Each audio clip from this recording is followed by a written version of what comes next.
Ako nga pala ang operator ng DTF machine dito sa TIT Bambang. Ito naman po ang aming printer red area. Ito naman po ang aming cupping na may 90% good condition pa po. Ganito naman po red cleaner dito.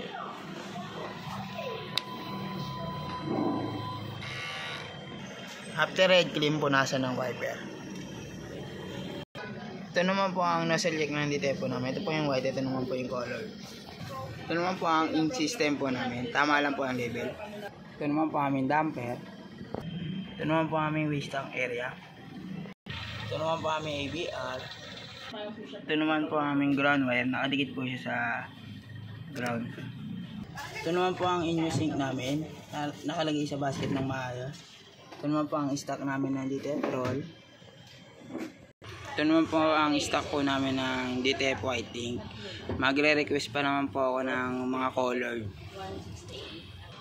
Ito naman po ang DTF output po namin. Naka 51 meters po kami ngayong week. Ito naman po ang consumable monitoring po namin. Ito naman po ang DTF daily checklist po namin. Updated naman po siya. Thank you.